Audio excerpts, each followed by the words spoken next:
ভাই, আমারে 1 KG apple, 1 KG কমলা, আধা কেজি খেজুর দেন। দোকানদার ওজন করে পলিতে ভরল। কত টাকা হয়েছে ভাই? 400 টাকা হয়েছে। 400 টাকা? এত টাকা তো আমার কাছে নেই। আমার কাছে 100 টাকা আছে। খুবই অভাবের সংসার। ঘুম থেকে হঠাৎ সজাগ পেয়ে দেখতে পেল লামিয়া সেহরিতে শুধু 1 গ্লাস পানি খেয়ে রোজা রাখছেন ফুলু মিয়া। বাবা, তুমি একাই সেহরি করলে? আমাকে ডাকলে না কেন?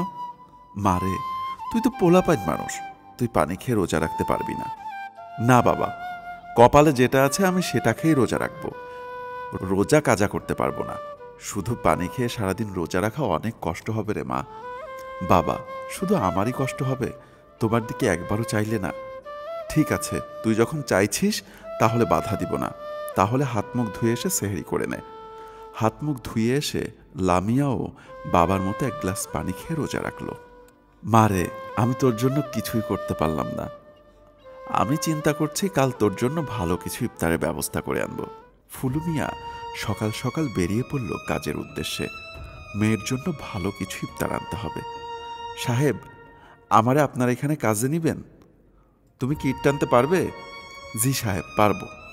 ঠিক আছে, তাহলে করো। সবাইকে যা দেই তোমাকেও তাই দিব। ফুলু মিয়া সারা দিন কাজ করে বিকেলবেলা মহাজনের কাছ থেকে পারিশ্রমিকের টাকা নিল। টাকা পেয়েই সরাসরি একটা ফলের দোকানে চলে গেল। ভাই, আমারে 1 কেজি আপেল, 1 কেজি কমলা, আধা কেজি খেজুর দেন। দোকানদার ওজন করে পলিতে ভরল। কত টাকা হয়েছে ভাই? 400 টাকা হয়েছে। 400 টাকা? এত টাকা তো আমার কাছে নেই। আমার কাছে 100 টাকা আছে। আচ্ছা, তাহলে 100 টাকা যা হয় তাই দিন।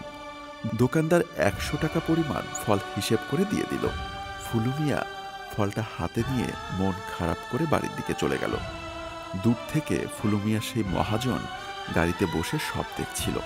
কারণ সারা দিন কাজ করতে গিয়ে ফুলু মিয়া অনেকবার অস্থির হয়ে বসে পড়েছে। তারপরও কাজ বাদ দেয়নি। তাই মহাজন পেছন পেছন এসছিল কারণ জানার জন্য। গাড়ি থেকে নেমে এসে দোকানদারকে বলল, ওই লোকটা যে ফলগুলো ওজন করছিল, সবগুলো ফল আমাকে প্যাকেট করে দাও। তারপর দোকানদারকে টাকা দিয়ে ফলগুলো নিয়ে চলে গেল। মহাজন আগে থেকেই ফুলু মিয়ার বাড়ির ঠিকানা জেনে নিয়েছে। ফলগুলো নিয়ে ফুলু মিয়ার মেয়ের হাতে দিল আর বলল, এইগুলো তোমাদের জন্য। তোমার বাবা আমার ওখানে কাজ করেছে, আমি খুশি হয়ে দিয়ে গেলাম। ফুলু মিয়া সামান্য ফল নিয়ে এসেছে, তাই মন খারাপ।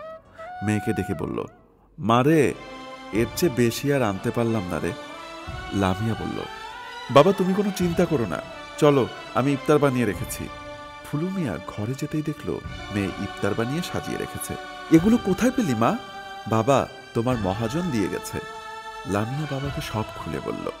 বাবা খুশিতে মেয়েকে জড়িয়ে ধরে কাঁদতে লাগলো। আল্লাহ, তুমি আসলেই অনেক মহান। না চাইতেই অনেক কিছু বান্দাকে দিয়ে দাও। ভালো কিছু নিয়ত করলে আল্লাহ নিজেই সাহায্য করেন। ভালো কাজের পুরস্কার অবশ্যই পাওয়া যায়, কারণ আল্লাহ তাআলা হলো সবথেকে বড় মহাজন। তার কাছে কোনো কিছুরই অভাব নেই।